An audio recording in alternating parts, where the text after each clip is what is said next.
자, 우리 사도신경으로 신앙 고백하겠습니다. 전능하사 천지를 만드신 하나님 아버지를 내가 믿사오며 그 외아들 우리 주 예수 그리스도를 믿사오니 이는 성령으로 잉태하사 동정녀 마리아에게 나시고 본디오 빌라도에게 고난을 받으사 십자가에 못 박혀 죽으시고 장사한 지 사흘 만에 죽은 자 가운데서 다시 살아나시며 하늘에 오르사 전능하신 하나님 우편에 앉아 계시다가 저리로서 산자와 죽은 자를 심판하러 오시리라. 성령을 믿사오며 거룩한 공회와 성도가 서로 교통하는 것과 죄를 사하여 주시는 것과 몸이 다시 사는 것과 영원히 사는 것을 믿사옵나이다. 아멘. 우리 함께 찬양하겠습니다. 슬픈 마음 있는 사람 함께 힘차게 박수 치면서 찬양하겠습니다.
우리 기쁨 되도다.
한번 고백합시다. 믿음 흔들리고 사람들 주를 떠나도 나는 주를 섬기리. 주님의 나라는 영원히 쇠하지 않네. 나는 주를 신뢰해. 오직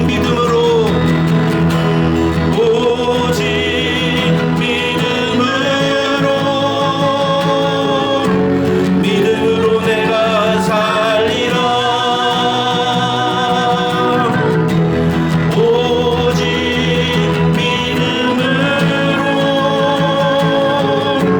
믿음으로 내가 살리라. 오직 의인은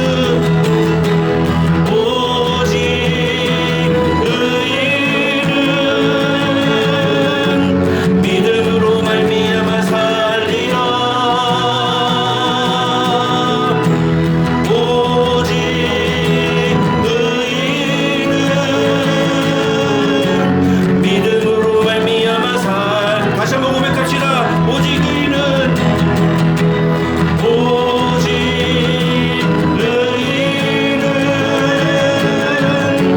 믿음으로 말미암아 살리라. 오직 의인은 믿음으로 말미암아 우리 두 손 들고 고백합시다. 오직 의인은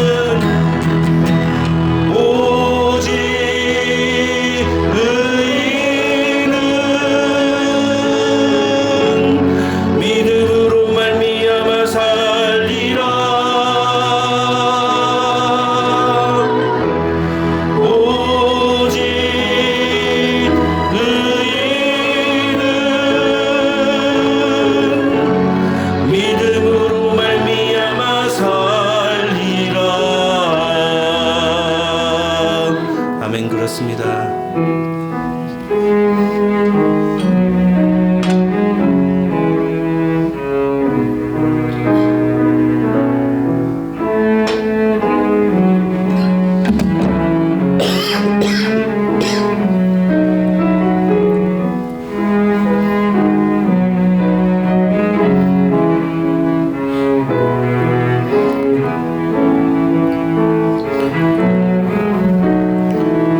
함께 찬양합시다. 은혜 아니면 살아갈 수가 없네. 은혜 아니면 살아갈 수가 없네. 호흡마저도 다 주의 것이니 세상 평안과 위로 내게 없어도 오직 예수뿐이네. 다시 한번 고백합시다. 은혜 아니면 살아갈 수가 없네. 은혜 아니면 살아갈 수가 없네. 호흡마저도 다 주의 것이니 세상 평안과 위로 내게 없어도 오직 예수뿐이네.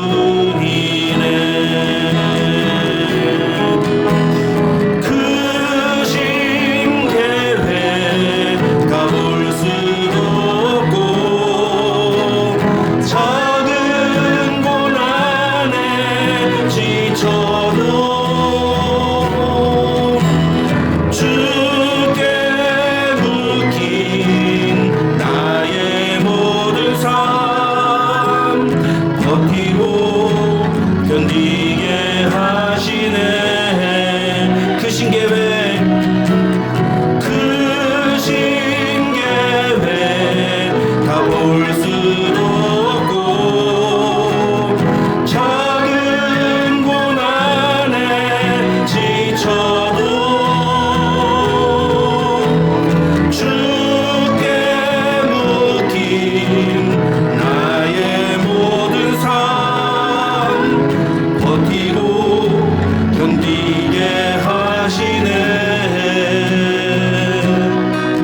것이다. 은혜 아니면 살아갈 수가 없네.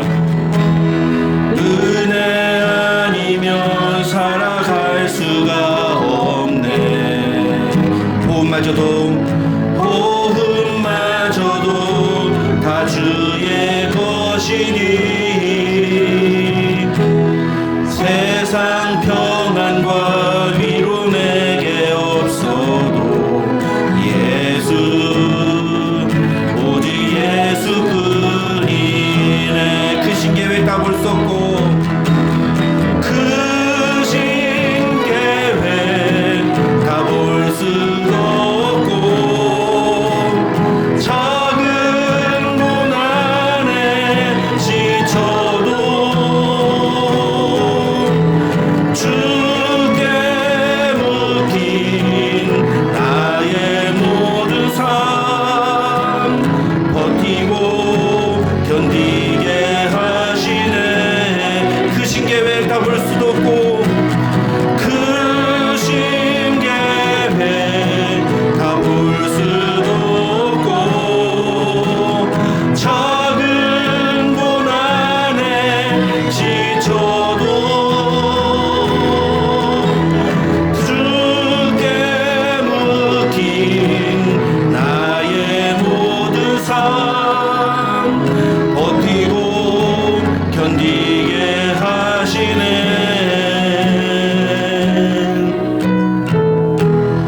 은혜 아니면 살아갈 수가 없네. 나의 모든 것 다 주께 맡기니 참된 평안과 위로 내게 주신 주 예수 오직 예수뿐이네. 은혜 아니면 살아갈 수가 없네. 은혜 아니면 살아갈 수가 없네. 나의 모든 것 다 주께 맡기니 참된 평안과 위로 내게 주신 주 예수 오직 예수뿐이네.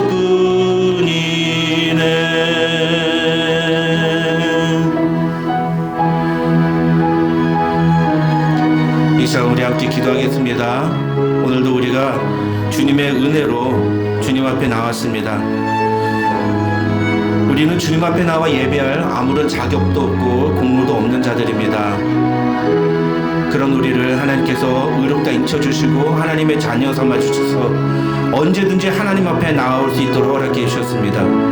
여러분, 이것이 얼마나 큰 특권이고 얼마나 큰 축복인지 우리가 다시 한번 고백하면서 하나님 오늘도 그 은혜를 사모하며 이 자리에 나왔사오니 하나님 우리를 불쌍히 여겨 주시옵소서. 주의 은혜로 우리를 세워주시고 이 힘들고 험한 세상 오직 주의 은혜로 이겨나가는 우리의 삶이 되게 하옵소서. 오늘도 내 힘을 다 내려놓고 내 힘을 포기하고 하나님만 의지하며 살기로 결단하는 예배 시간 되게 하여 주시옵소서. 그렇게 우리 같이 믿음으로 고백하며 함께 예배 자리로 나가겠습니다. 다 같이 기도하겠습니다.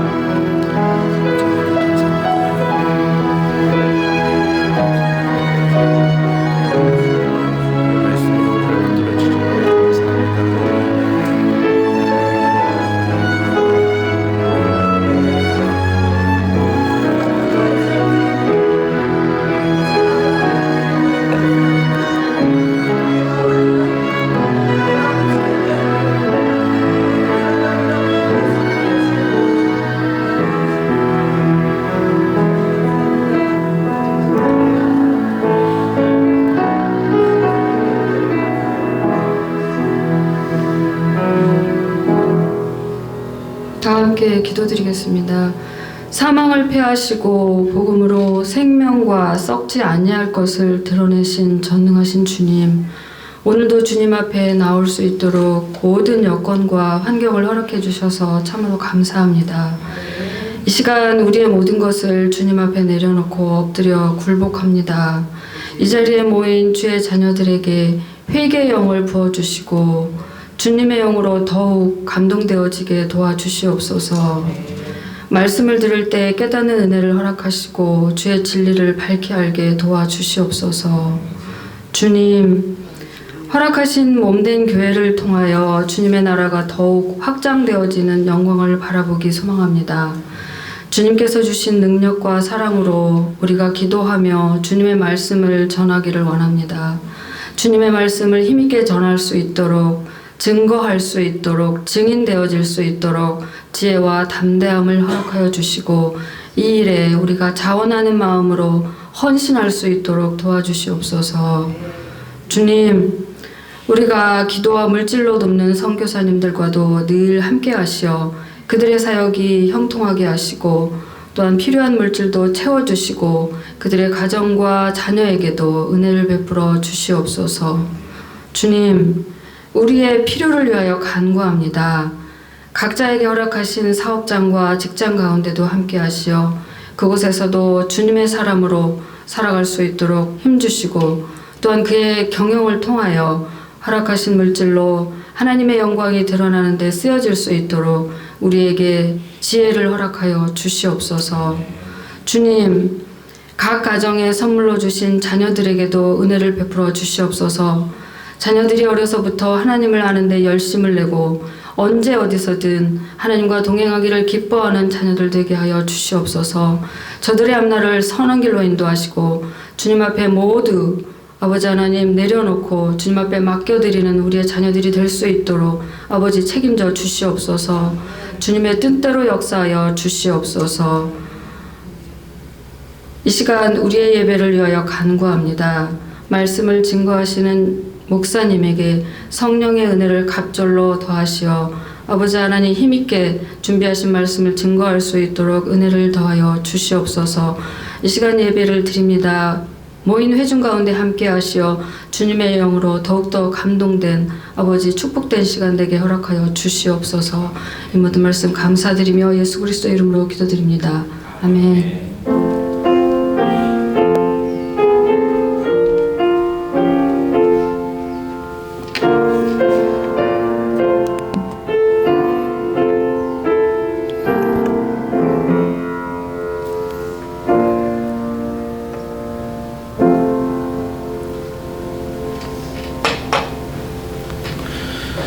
성경 말씀은 로마서 1장 16절과 17절 말씀입니다. 로마서 1장 16절과 17절 말씀.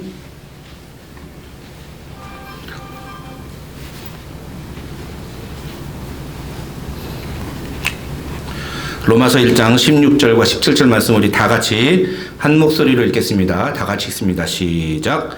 내가 복음을 부끄러워하지 아니하노니 이 복음은 모든 믿는 자에게 구원을 주시는 하나님의 능력이 됨이라. 먼저는 유대인에게요 또 그리고 헬라인에게로다.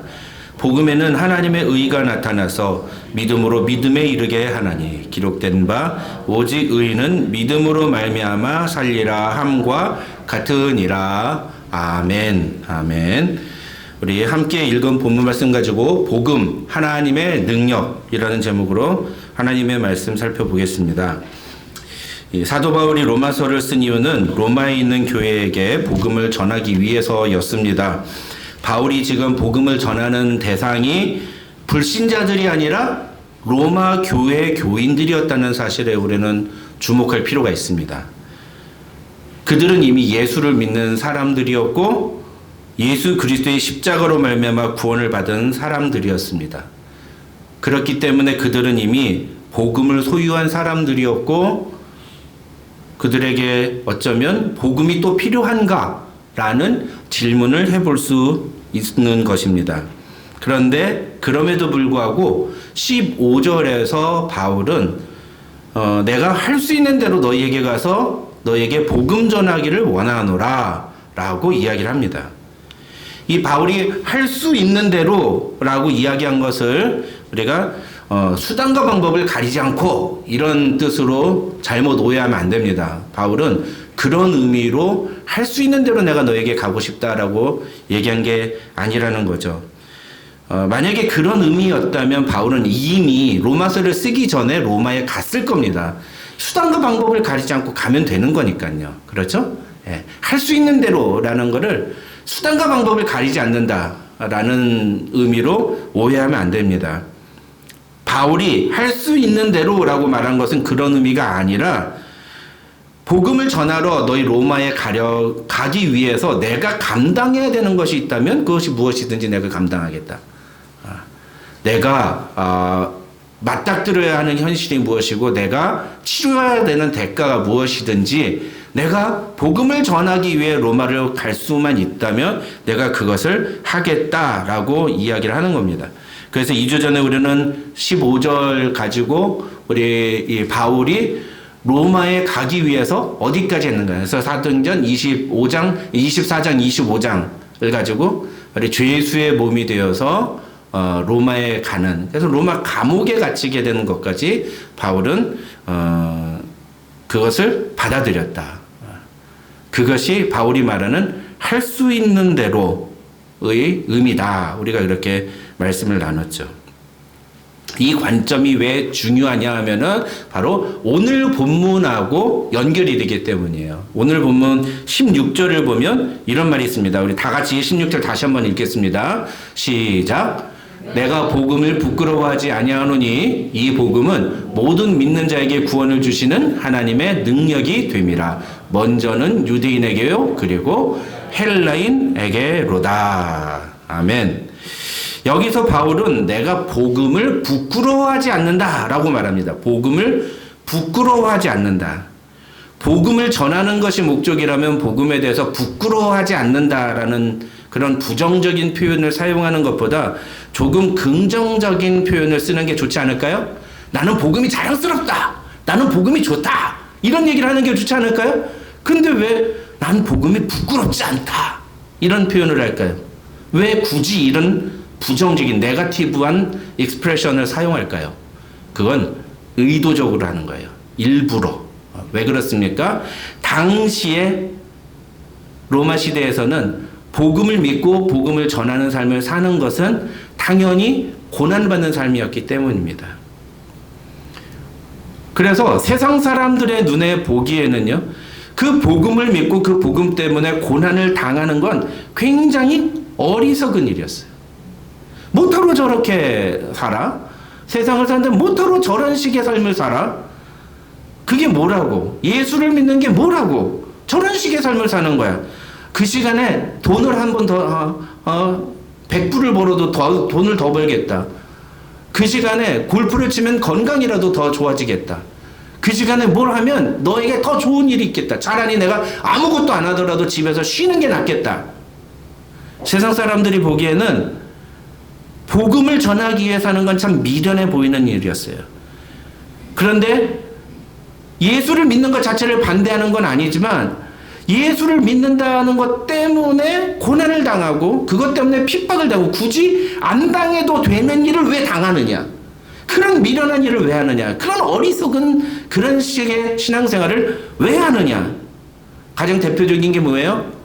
로마 황제를 주라고 고백하는 거예요. 아니 그게 뭐 그냥 말로 하면 되잖아.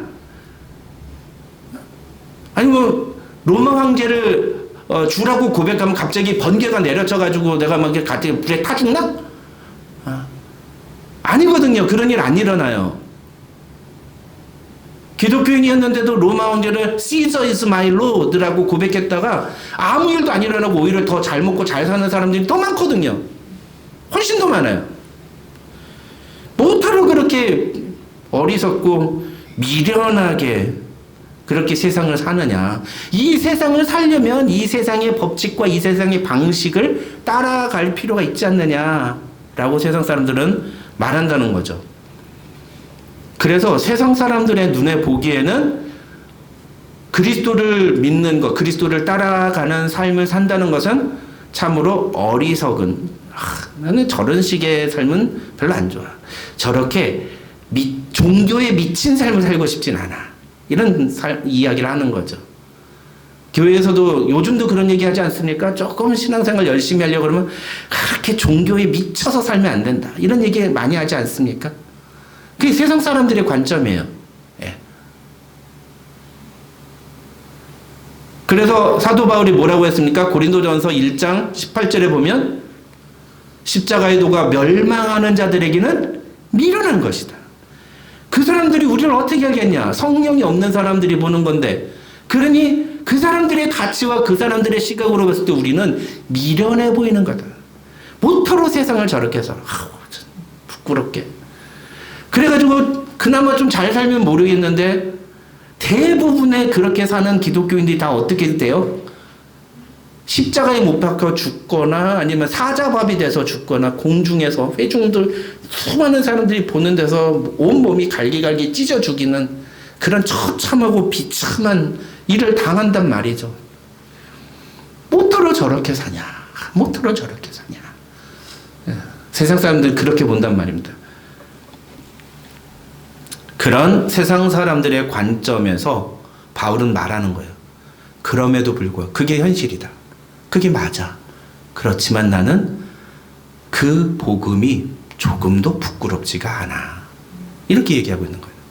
그 복음이 조금도 부끄럽지가 않아.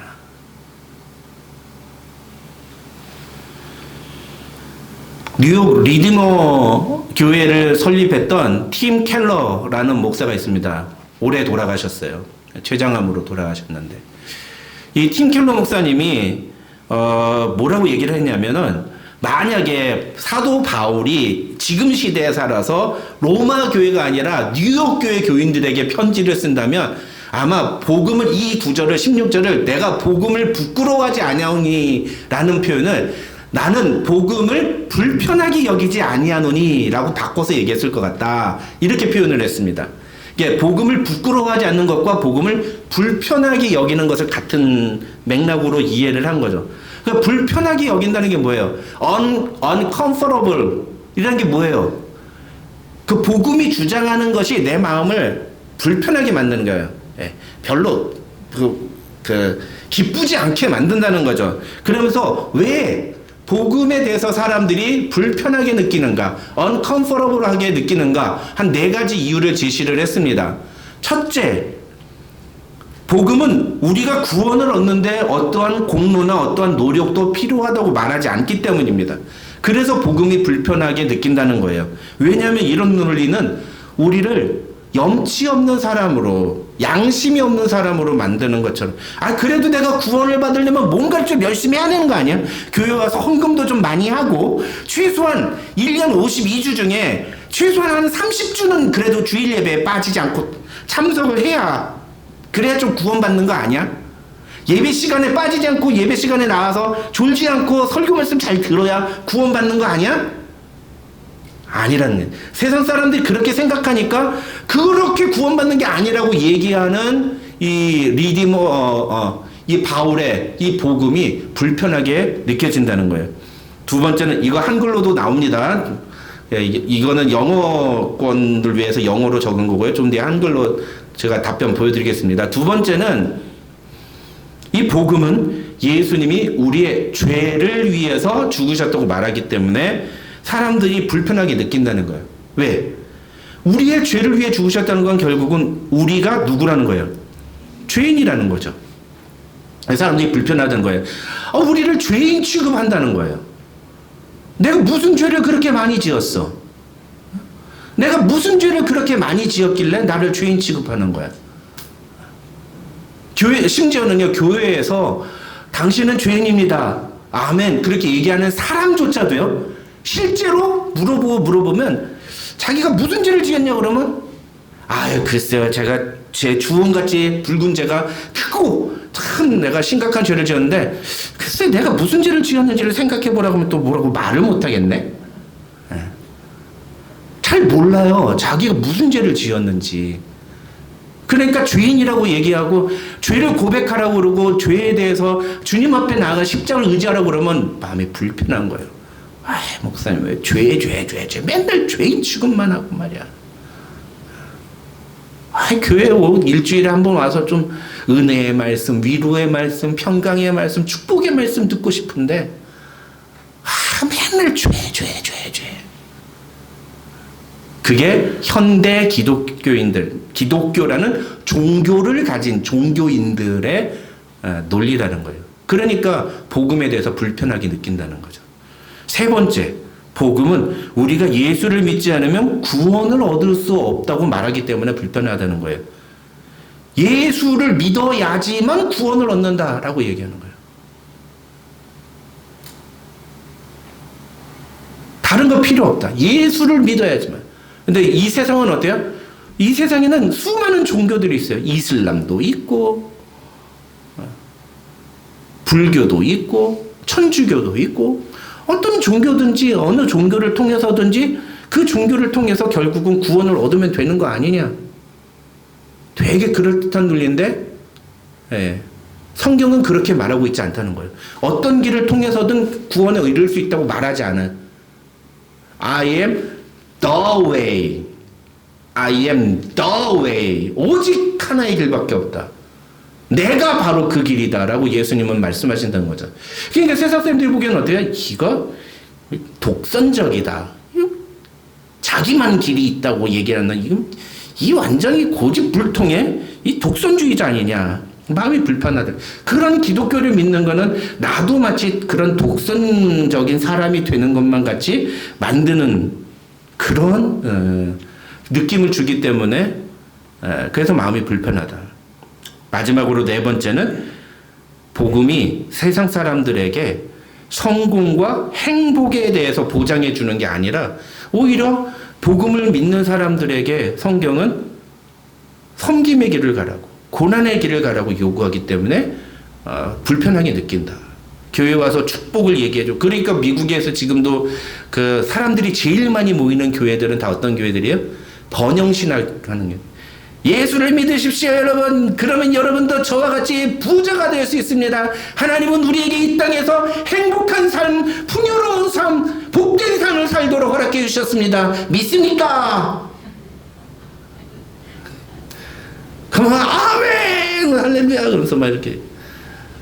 지금도 그래요. 실제 가서 여러분 제가 이 복음을 가지고 미주 순회를 하기 위해서 제트기가 필요한데 여러분 언급 많이 하시기 바랍니다. 복음을 전하는데 동참하시기 바랍니다. 그래서 목사가 제트기를 사요.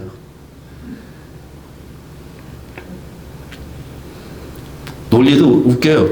목사가 잘 돼야 성도들이 그 복이 내려가서 잘 되는데. 옛날에 우리 경제학에 낙수 효과라는 게 있었어요. 이거 생 거짓말이라는 게 다 드러났죠. 네. 아니에요. 가진 자만 더 가지게 되는. 그게 오늘날 번영신학의 모습이에요. 오히려 성경은 뭐라 그래요? 예수 제대로 믿고 싶어? 그러면 섬김의 길을 가라. 고난의 길을 가라. 희생의 길을 가라. 그러니까 사람들이 불편한 거예요.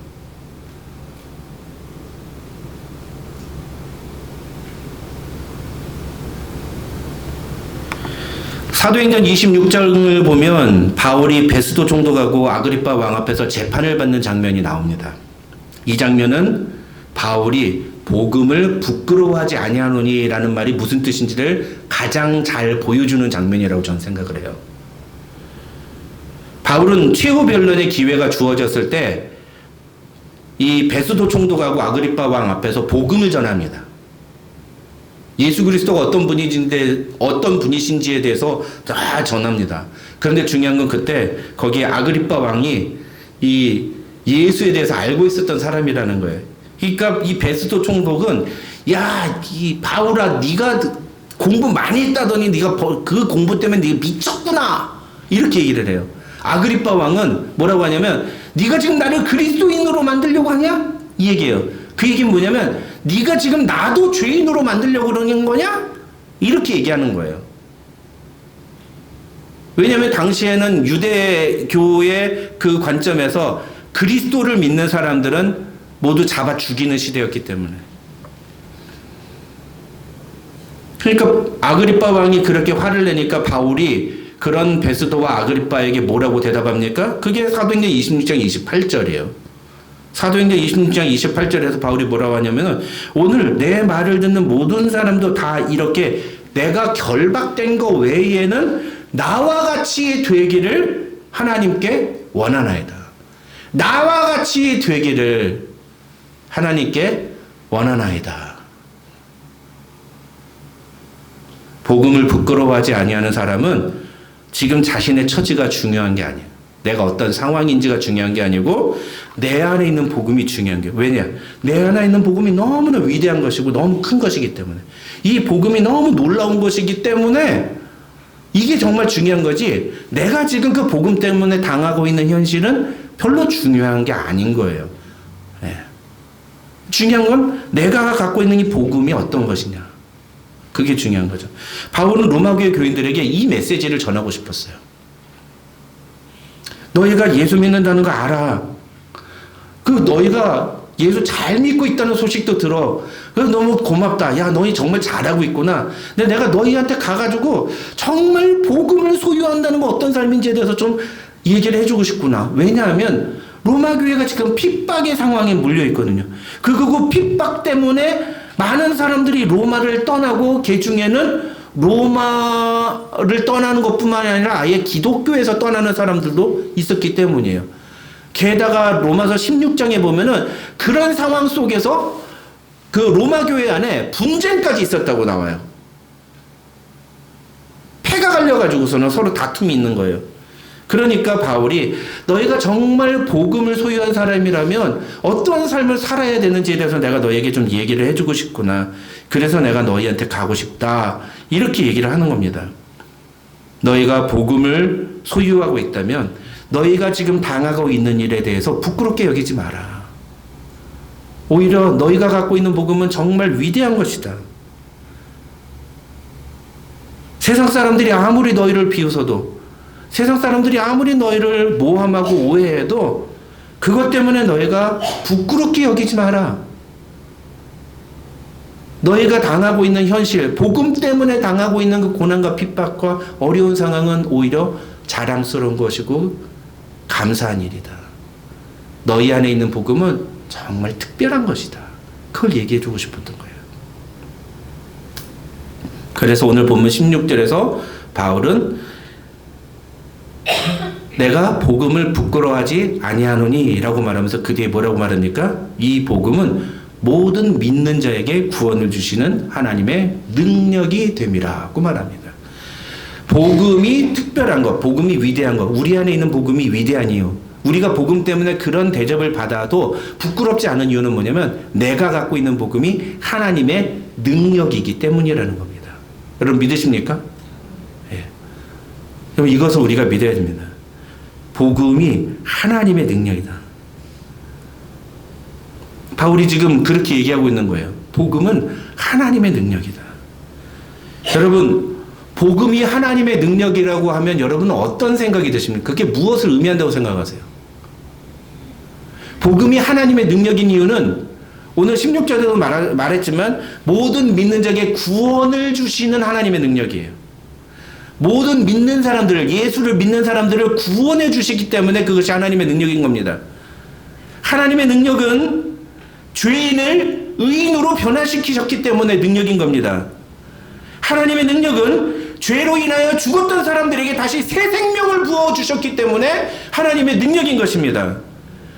하나님의 능력은 죄로 말미암아 영원히 멸망받을 수밖에 없는 인간을 다시 구원하셔서 하나님께로 인도하셨기 때문에, 하나님의 자녀가 되는 권세를 주셨기 때문에 그것이 하나님의 능력인 것입니다. 이 능력은 죄의 노예였던 우리를 하나님의 자녀로 변화시키셨기 때문에 하나님의 능력인 것입니다. 믿으시기 바랍니다. 예, 이것이 능력이에요. 이것이. 그래서 우리는 이 복음으로 말미암아 변화된 삶을 살 수 있어요. 하나님의 능력이 우리 안에 있다라고 얘기하는 것은 우리가 이제부터 변화된 삶을 살 수 있다는 거예요. 그래서 제가 종종 얘기하는 게 뭐예요? 예수 믿는 사람은 반드시 변화를 경험해야 된다는 거예요. 예수 믿는 사람이 예수 몇십 년 믿었는데도 전혀 변화가 일어나지 않았다, 내 삶에 변화가 없다 그러면 그걸 예수 이상하게 믿은 거라고요.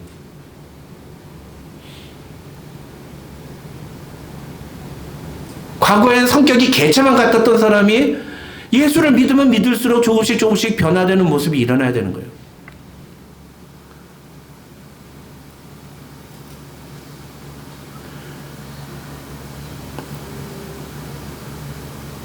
그렇게 우리의 삶을 변화시키고 우리의 신앙 인격을 변화시키면 우리의 삶 자체가 달라지는 겁니다. 그런데 우리의 외형적인 삶의 외형적인 모습들은 달라지지 않아요. 힘들고 어렵고 핍박받고 고난받는 삶 자체는 달라지지 않습니다. 뭐가 달라져요? 그것을 대하는 우리의 마음이 달라져요. 우리의 자세가 달라지는 겁니다. 그래서 제가 늘 말씀드리잖아요. 우리의 믿음을 측정할 수 있는 세 가지 필터 뭐다? 목표, 가치, 태도. 이 태도가 왜 믿음을 측정하는 증거입니까? 복음이 우리 안에 들어오면 우리가 삶을 대하는 태도가 달라지기 때문이에요. 세상은 안 변합니다. 근데 우리가 바뀌어요. 세상을 바라보는 시각이 달라져요. 우리는 여전히 지질이 궁상으로 돈도 없고 먹고 먹을 것도 뭐 풍족하게 못 먹고 즐겁게 살지도 못하고 남들처럼 좋은 것도 누리지 못하고 그런 삶을 살지만 내 안에 복음이 있으면 그것이 불평과 원망이 아니라 그 속에서도 감사가 나오고 기쁨이 나오고 은혜가 넘치는 거예요. 그게 하나님의 능력이에요. 하나님의 능력은 세상을 변화시키는 힘이 아니라 나를 변화시키는 힘인 겁니다. 나를 변화시키는 힘. 그래서 요한일서 5장 4절에서 사도 요한은 뭐라고 했습니까? 이런 복음의 능력을, 하나님의 능력을 가리켜서 무릇 하나님께로부터 난 자마다 세상을 이기느니라. 세상을 이기는 승리는 이것이니. 빅토리라고 했어요. 빅토리. This is the victory that has overcome the world. 세상이 바뀌는 게 아니에요. 내가 그 세상을 이기는 거예요. 내가. 그게 뭐예요? 내가 세상을 대하는 태도가 달라진다는 겁니다. 이 승리라는 단어를 우리가 오해하지 말아야 됩니다. 많은 사람들이 이 단어를 잘못 오해한단 말이죠. 골로새서 1장 29절을 보면 바울이 이런 말 합니다. 이를 위하여 나도 내 속에서 능력으로 역사하시는 이의 역사를 따야 힘을 다하여 수고하노라. 이게 무슨 말이에요? 핵심은 내 속에 하나님의 능력이 있어서 하나님의 능력이 나를 통해서 나타난다는 거예요. 네. 이게 복음을 소유한 자, 예수를 믿는 사람은 이런 능력이 내 안에 나타나게 된다는 거예요. 하나님의 능력을 나타내는 사람이 된다는 겁니다. 여러분, 그러면 우리는 어떤 사람이 될 거라고 생각하십니까? 하나님의 능력을 나타내는 사람의 모습은 무엇이라고 생각합니까? 여러분, 어떤 모습이라고 생각하세요? 많은 사람들이 하나님의 능력을 소유했다면 어떤 걸 생각하느냐면, 예를 들어서 사도행전 3장에서 베드로와 요한처럼 교회 가다가 안전뱅이로 있는 사람 보면서 내게 있는 것은 내가 근거는 내게 없거니와 내게 있는 것으로 내게 주느니 일어나 걸으라. 나사렛 예수 그리스도의 이름으로 일어나 걸으라. 그러면은 벌떡 일어나 가지고 막 병을 고치는 그런 하나님의 능력. 우와, 할렐루야. 그런 거 생각하잖아요. 하나님의 능력. 그러면 주님, 우리 김 집사님 오늘 이번에 새롭게 사업을 시작해서 이 사업을 출발하는데 하나님 복 주시옵소서 기도하니까 그 다음부터 막 손님들이 막 미어 터지게 막 몰려와가지고 막 떼부자 되고 막. 옛날에 제가 한번 말씀드린 적이 있는데, 제가 동부에서 사역을 할 때 그 암암리에 저희 교구 성도들 사이에 뭐로 유명했냐면 영주권 목사로 유명했어요. 예. 영주권 목사. 무슨, 제가 이 말씀 안 드렸나요? 안 했어요? 이게 뭐냐면은요, 제가 이상하게 교회 안에, 우리 교구 안에, 영주권 못 받아서 기도하시는 분들 놓고 기도하잖아요? 그럼 꼭 한 달 안에 영주권 문제가 해결이 되는 거예요. 그게 처음에는 이제 뭐 그냥 우연이니 그랬는데, 또 어떤 분 가서 기도하는데 또 그분이 또 한 달 만에 또 그 문제가 또 해결이 되는, 그건 일어난 거예요. 이번에는 시민권이 갑자기 뭐가 걸려가지고서는 오랫동안 시민권이 안 나오시는 분이 있었어요. 요즘 시민권 뭐 신청하면 바로바로 나오잖아요. 그때 당시에 무슨 이유에 있었는지 아무튼 시민권이 걸려가지고 안 나오고 뭐 아무튼 되게 고생하고, 그래서 아버지가 돌아가셨는데도 한국도 못 들어가고 막 그런 분이 한 분이 계셨어요. 제 기억에 정확해요, 그게. 예. 근데 그 아무튼 심의권 문제가 뭐가 걸렸어요. 안 나오는 거예요. 그래서 우리가 다 같이 가서 같이 기도하자. 그래서는 제가 교구 담당 목사니까 가서 기도해 줬어요. 기도 딱 하고 나니까 한 달 뒤에 목사님 심의권 나왔어요. 그러니까 어떻게 됩니까? 소문이 나죠. 저희 교구에서. 적어도 저희 교구원에서 소문이 나는 거예요. 그래서 어떤 집사님이 저한테 목사님 오늘 저희 집에 좀 오셔서 기도 좀 해주십시오 그러는 거예요. 왜요? 저희가 요즘 사업이 너무 안 돼가지고요. 그래도 또 교구 담당 부목사니까 가서 기도해줘야죠. 그래서 갔어요. 와, 사업이 안 된다는데 가서 보니까 자동차가 세 대인가 그런데 벤츠, BMW, 렉서스야. 집에 들어갔는데 방이 2층인가 3층인데 2층인가 3층인데 방이 6개인가 8개래요. 어마어마한 부자야. 사업이 왜 안 되냐?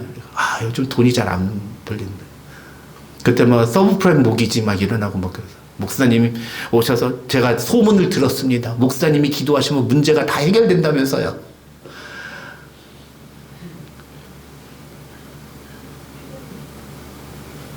어느 순간 그 능력이 제게서 사라졌어요.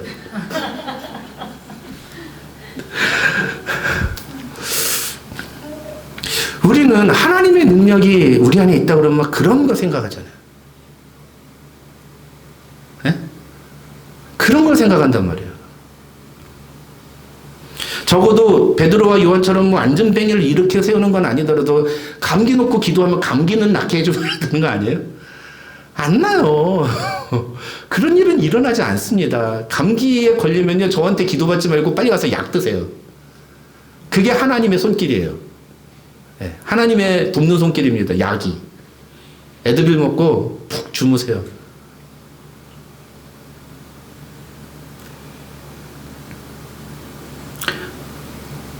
저한테 더 이상 그런 능력이 나타나지 않으면 제가 하나님의 능력이 제 안에 없는 겁니까?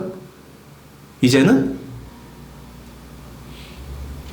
아니에요, 여러분. 그거는 제 안에 하나님의 능력이 없는 것이 아니라 여러분이 하나님의 능력이라는 개념을 오해하는 거예요.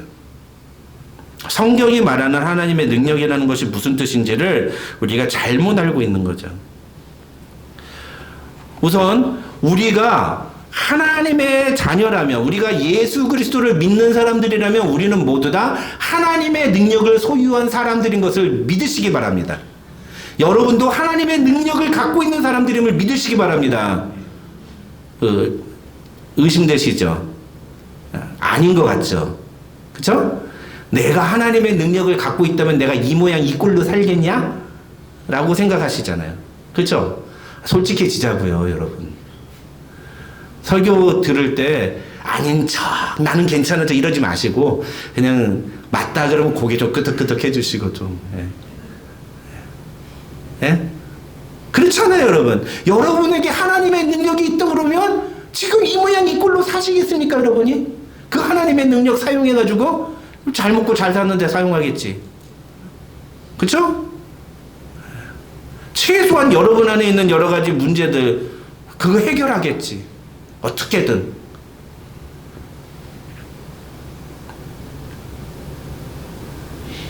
그런데 여러분 하나님의 능력이 무엇인가에 대해서 우리는 정확하게 알아야 돼요. 가장 중요한 것, 첫 번째, 하나님의 능력은 나의 능력이 아니라 하나님의 능력이라는 것을 우리는 알아야 됩니다. 내 안에 있는 하나님의 능력은 내 능력이 아니라 하나님의 능력이에요. 우리 그거 알아야 돼요. 그러니까 그 능력이 나타나냐 안 나타나냐는 나에게 결정되는 게 아니라 하나님에 의해서 결정되는 겁니다. 그거 잘 아셔야 돼요. 근데 많은 사람들이 내 안에 하나님의 능력이 있기 때문에 내가 마음대로 그 능력을 사용할 수 있다고 생각하는 거예요. 근데 천만의 말씀 만만의 콩떡이에요. 네. 이건 하나님의 능력입니다. 내 능력이 아니에요. 인간의 능력은요, 그것을 잘 개발하고 잘 노력하고 훈련하면, 트레이닝하면 그것이 잘 성장하고 강화가 돼요. strengthen 돼요. 그래가지고 인간의 능력은 자기가 열심히 노력하면 더 많이 할 수 있습니다. 수능 문제 못 풀던 애가 수학 과외 해가지고서는 과외 선생님 붙여서 하면은 과외 실력이 일취월장합니다. 우리 예성이 처음에 제가 왔을 때 첼로 못 쳤어요. 근데 오늘 찬양하는데 첼로 솔로 연주했죠. 와, 너무 감동. 너무너무 잘하잖아요. 지금 되게 많이 잘하고 있어요. 그래서 저는 제 아내한테 좀 이렇게 연습을 해서 배워서 그런가 했더니 아니래요. 썸머 때 특별히 몇 주 단위를 가서 첼로를 열심히 연주한대. 이번 여름에도 가서 그거 한대. 전 제 아내 때문에 실력이 성장한 줄 알았더니 그게 아니었어. 섭섭하지만 어쩔 수 없는 거죠. 근데 어쨌든 예성이 첼로 실력이 더 열심히 하려고 하니까 느는 거예요. 느는 거예요. 그렇지 않습니까, 여러분? 우리 뉴스 그룹들 옛날에는 예배 시간에 뭔지 전혀 알아듣지도 못하던 애들이 무슨 소린가 하나도 모르던 애들이 그냥 저거 까만 건 글씨요, 하얀 건 백그라운드다 이렇게 생각하고 있었는데 지금은 막 받아서 적어요. 열심히 노력하니까 귀가 들리는 거예요. 자기의 능력이에요. 열심히 개발하면 한글. 이 미국에서 한글 우리 알리아 왔는데 알리아도 한글을 배우고 한글을 하고 싶어서 미국 사람인데 한인교회 와서 설교를 듣잖아요. 근데 한글을 안 쓰니까 요즘 잘 많이 까먹었죠? 네, 통역이 필요하잖아요. 못 알아듣잖아요. 네, 저거요. 고개 끄덕끄덕 뜨잖아요. 네. 그런데 만약에 열심히 한글을 공부하고 좋아하는 연예인이 생겨서 이들 그 연예인이 나오는 TV 프로를 계속 보면서 그걸 보면 어때요? 한글에 능통해져요. 예. 내 능력은 내가 열심히 노력하고 수고하면 점점 커집니다. 근데 하나님의 능력은 안 그래요. 하나님의 능력은 반대예요.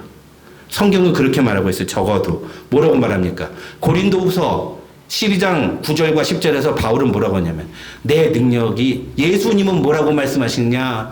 예수님께서 나에게 이르시기를 내 은혜가 너에게 족하도다라고 말씀하시면서 예수님의 능력은 내가 약한 데서 온전해진다 이렇게 말씀하셨다. 그러므로 내가 그리스도를 위하여 약한 것들과 능력과 궁핍과 박해와 곤고를 기뻐하느니 이는 내가 약한 그때의 강함이라. 내가 약해질 때 내 안에 있는 하나님의 능력은 더 강해진다 이렇게 얘기하는 거예요.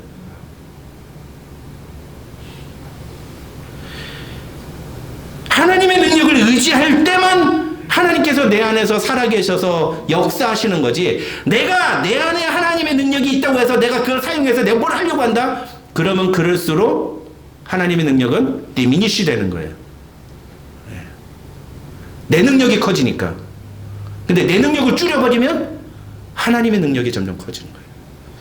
그래서 우리는 참된 그리스도는 어떻게 해요? 내 능력을 포기하고 내 것을 포기하고 내 의지를 죽고 하나님이 원하시는 대로 하려고 내 의지를 내어놓을 때 하나님이 일하시도록 할 때에 그때 하나님께서 나를 통해서 일하기 시작하시는 거예요.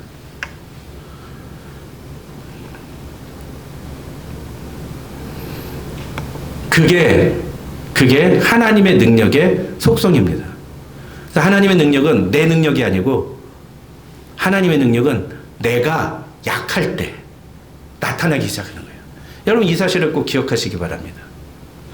근데 우리는 자꾸 오해를 해요. 하나님의 능력을 가지고 내가 강해지려고 하죠.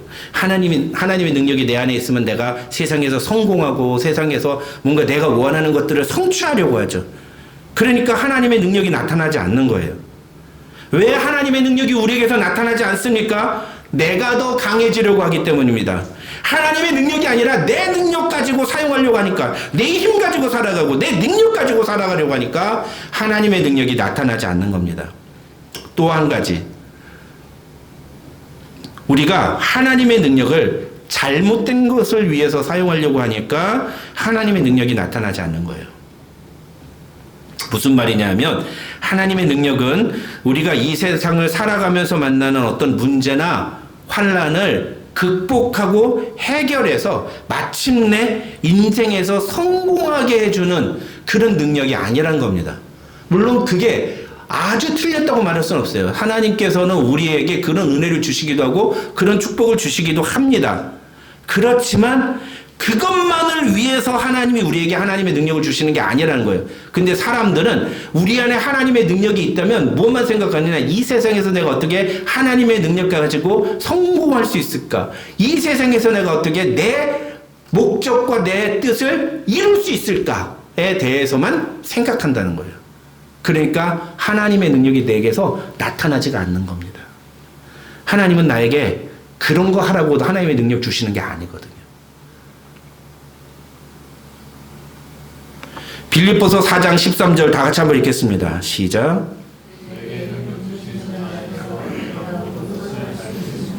내게 능력 주시는 자 안에서 내가 모든 것을 할 수 있느냐. 여러분, 제가 이거 빌립보서 설교할 때 말씀드렸죠. 이거는 내가 슈퍼 파워를 갖는다는 뜻이 아니라고 했죠. 그러면서 그때 기억나시는지 모르겠지만 이 13절은 빌립보서 4장 13절은 항상 14절하고 같이 읽어야 된다고 말씀드렸어요. 14절 뭐죠? 다 같이 읽겠습니다. 시작. 그러나 너희가 내 괴로움에 함께 참여하였으니 잘하였도다. 그러니까 바울이 뭐라고 얘기하는 거예요? 내게 능력 주시는 자에서 내가 모든 걸 할 수 있어. 그래서 내가 지금 복음을 위하여 괴로움에 참여하고 있고 너희도 나와 같이 괴로움에 참여하고 있으니 참 잘하고 있다. 그럼 하나님 우리에게 능력 주신 건 무엇을 위해서 하라고? 괴로움을 감당하라고. 그 고난과 그 힘든 삶, 그거 버티고 견디라고 주시는 거예요. 그걸 극복하라고, 그걸 뒤바꾸라고 주시는 게 아니라 그 상황 속에서도 힘들고 어렵지만 그 상황 속에서도 이겨내고 그 상황 속에서 버티고 살아가라고. 우리는 그런 걸 가리켜서 하나님의 은혜라고 말합니다. 하나님의 은혜. 그러니까 하나님의 능력은 하나님의 은혜예요.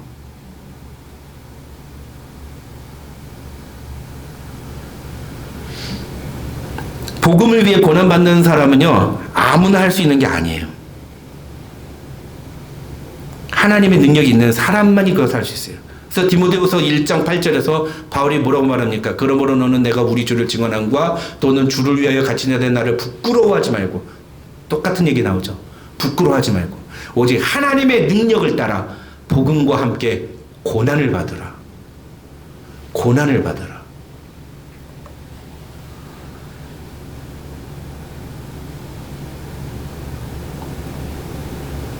우리를 구원하시는 하나님의 능력이 우리 안에 있을 때 우리는 복음을 위해 고난받는 삶을 살아야 합니다. 복음과 함께 고난을 받아야 합니다. 복음과 함께 고난을 받아야 합니다. 하나님의 능력을 소유한 사람은 복음과 함께 고난을 받아야 돼요. 그 일반 고난이 아니에요. 복음 때문에 받는 고난이에요. 예.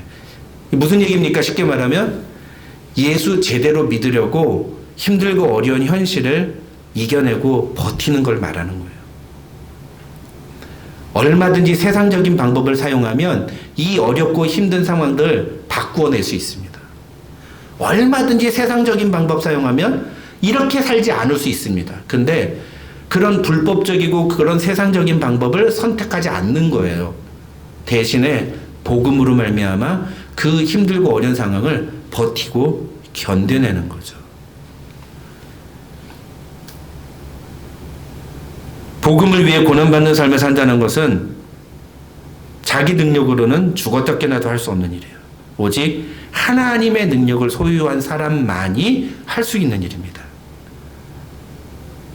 왜 그렇습니까? 거기에 고난이 있기 때문에, 힘든 일이기 때문에 그래요. 그렇게 사는 게 참 힘들고 참 어려운 일이기 때문입니다. 일부러 못하러 그렇게 고난의 길을 가. 근데 주님은 우리에게 그 길을 가라고 말씀하시니까 좁은 길 가라고 하잖아요. 십자가의 길은 좁은 길이다. 근데 많은 사람들이 좁은 길을 선택 안 해요. 그래서 제가 늘 말씀드리잖아요. 이게 제일 못하는 사람이 목사들이라고. 목사들이 맨날 골골짝 빈들에도 복음 들고 가오리다 라고 하면서 항상 청빙은 500명 이상 되는 교회만 선택해요. 조금 자기가 학벌이 있고 미국에 유학 좀 했다, 그다음에 조금 대형 교회에서 사야겠다 그러면 항상 자기는 항상 500명 이상 정도는 되는 교회를 가야 된다 그런 생각이에요.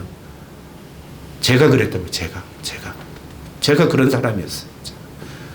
목사였는데도 복음이 뭔지를 알지 못하니까 제가 그런 사람이었다고.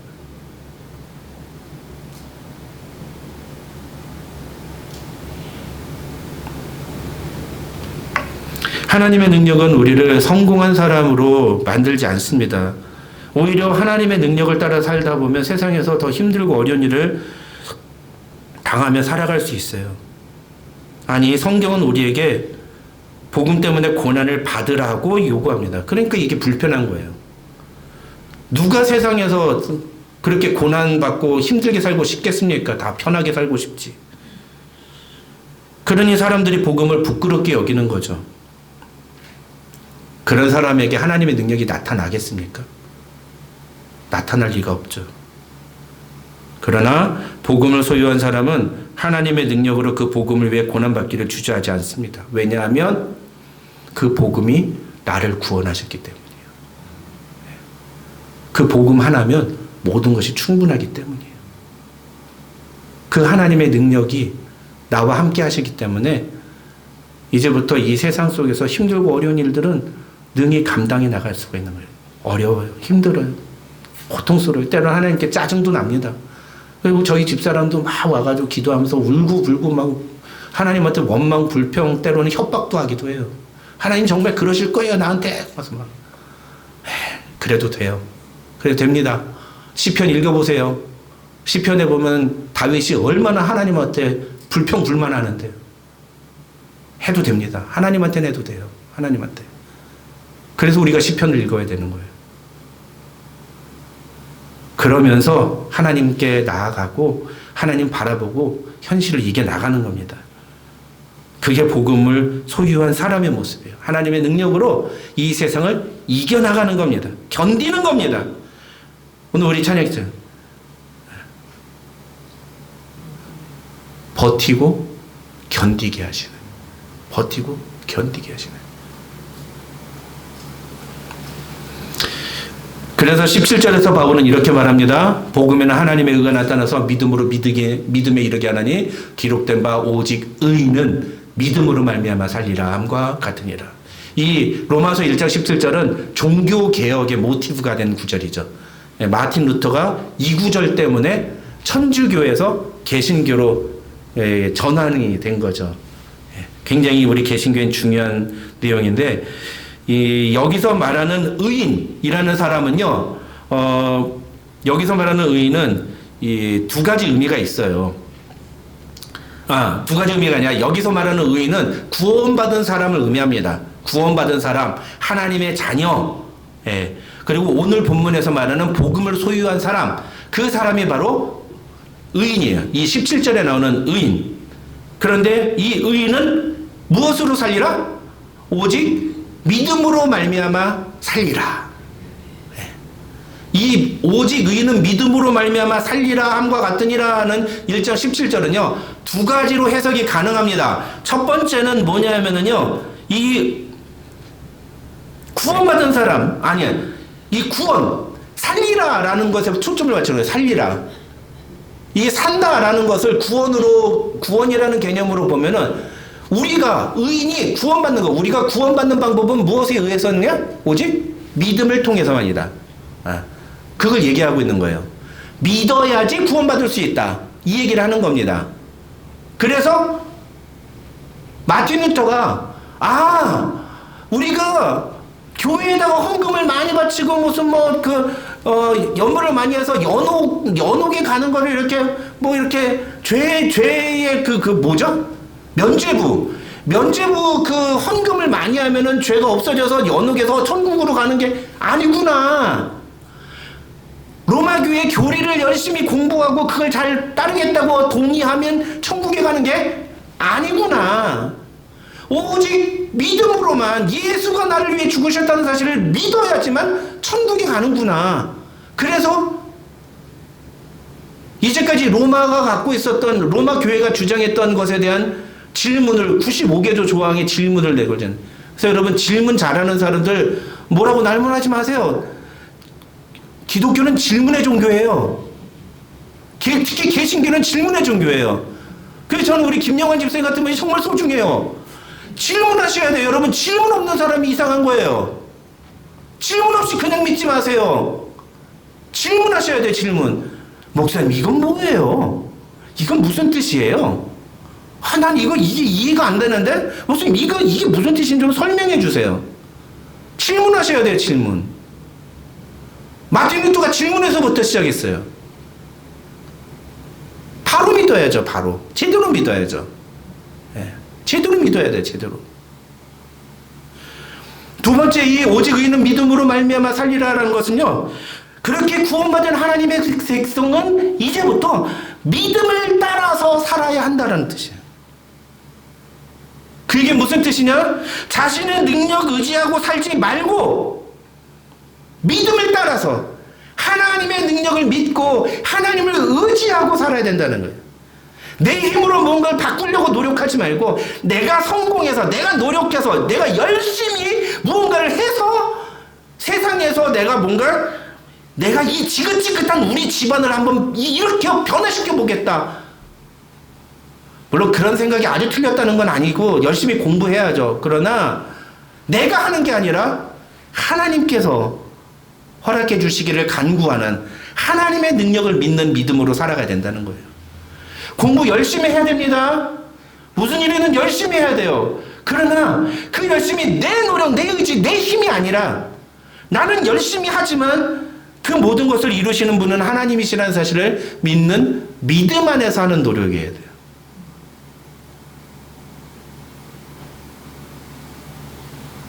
하나님의 능력을 믿는 믿음이라는 게 아무것도 하지 않고 하나님이 알아서 해주시겠지라고 생각하는 게 아닙니다.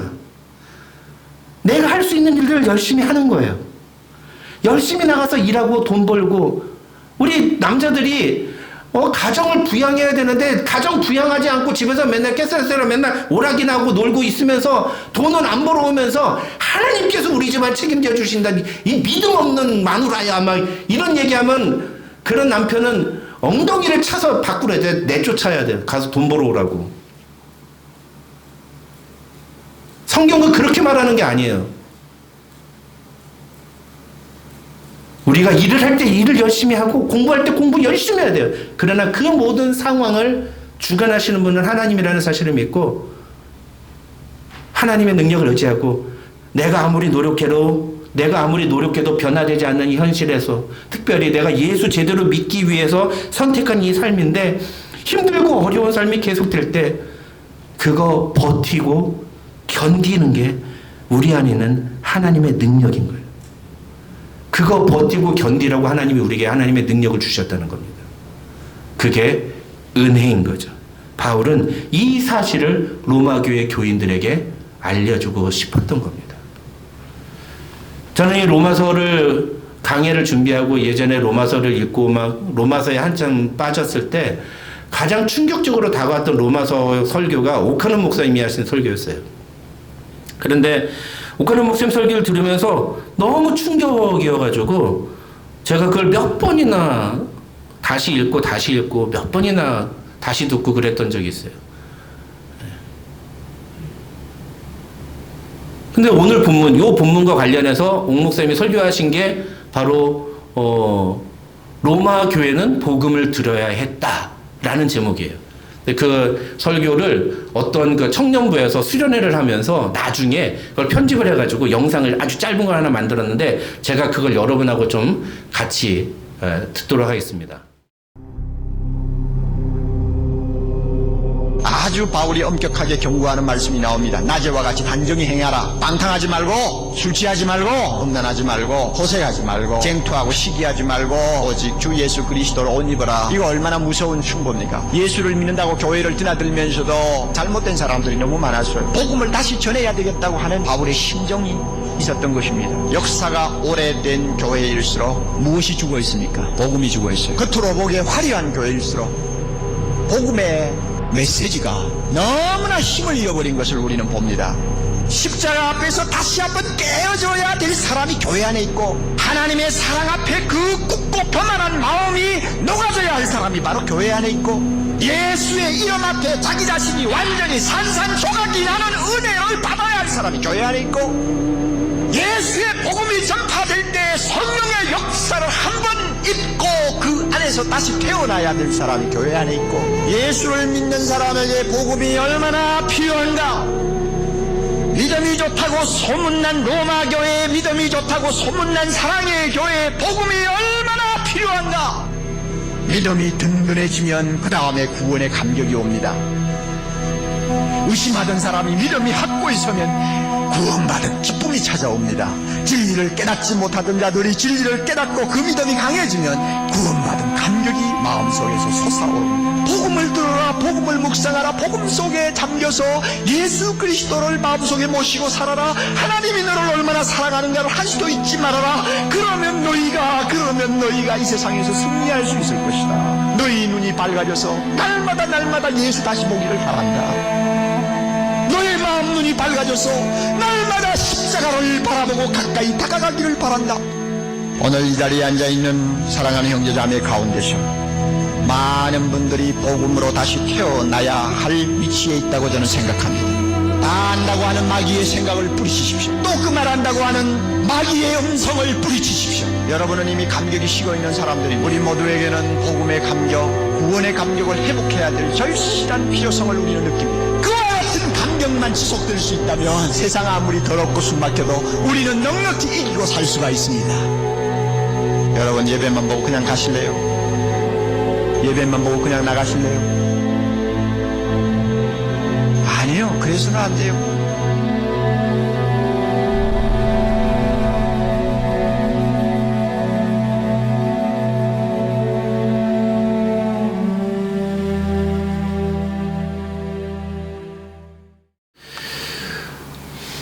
오늘날 교회 안에 제가 종종 말씀드리지만 예수를 따르는 사람도 있고 기독교라는 종교를 가진 사람들도 너무나 많은 걸 보게 됩니다. 과연 우리는 어떻습니까? 우리는 예수를 믿는 사람입니까? 아니면 기독교라는 종교에 익숙해져 있는 사람입니까? 그건 우리의 삶을 통해 드러날 거예요.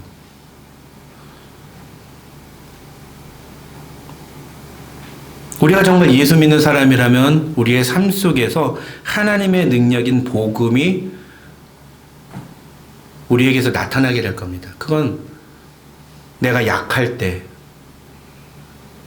내가 힘이 없고 내가 좌절하고 절망하고 고통스러울 때, 그래서 내가 하나님만 바라볼 때, 그때 나타나기 시작한다는 사실을 여러분 기억하시기 바랍니다. 바울은 이 복음을 로마 교회에 전해야 되겠다고 생각한 거예요. 로마서 강해가 우리 은혜와 진리 장로교회의 귀한 복음의 능력을 다시 확인하는, 그리고 다시 살아나는 그런 기회가 되기를 바랍니다. 우리 성도들 한 분 한 분이 이 복음의 메시지를 통해서 정말 다시 구원의 감격을 회복하는 그런 성도들이 되시기를 바랍니다. 예배만 보고 가실래요? 아니요. 그래서는 안 돼요. 그래서는 안 됩니다. 기도하겠습니다. 하나님 아버지 감사합니다. 오늘도 우리에게 귀한 말씀 주심을 감사합니다. 오늘 주신 말씀을 따라서 우리가 정말 복음이 무엇인지를 알고 우리 안에 있는 복음의 그 능력이 무엇인지를 바로 깨달아서 날마다 우리의 삶 속에서 그 능력을 따라 살아가는 성도들 되게 하여 주시옵소서.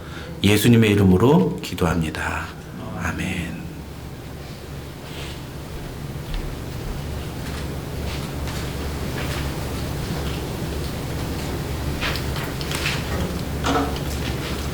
네, 교회 소식 알려드리겠습니다. 매일 성경 읽기와 새벽에 만나 적극적으로 참여를 부탁드립니다. 매일 성경 읽기 본문은 시편 29편에서 35편입니다. 그리고 새벽에 만나 본문은 디모데후서 4장에서 그다음에 요나 2장까지입니다. 그리고 수요 기도회 매주 수요일 저녁 8시에 있습니다. 많이 참석해 주시면 감사하겠습니다.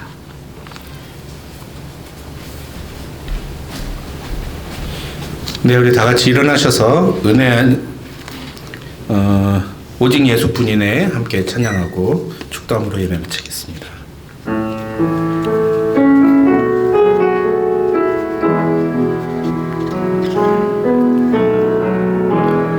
은혜 아니면 살아갈 수가 없네. 호흡마저도 다 주의 것이니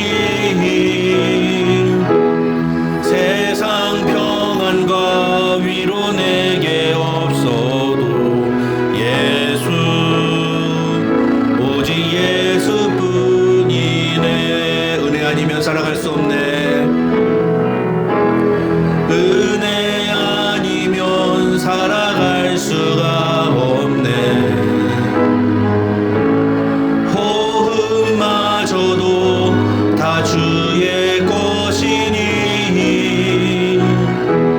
세상 평안과 위로 내게 없어도 예수 오직 예수뿐이네.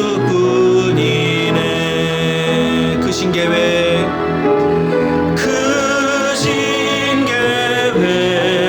다 볼 수도 없고 작은 고난에 지쳐도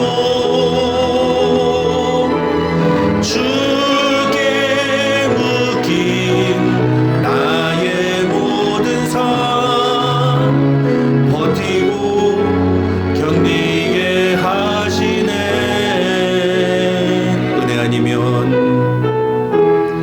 은혜 아니면 살아갈 수가 없네. 나의 모든 것 다 주께 맡기니 참된 평안과 위로 내게 주신 주 예수 오직 예수뿐이네.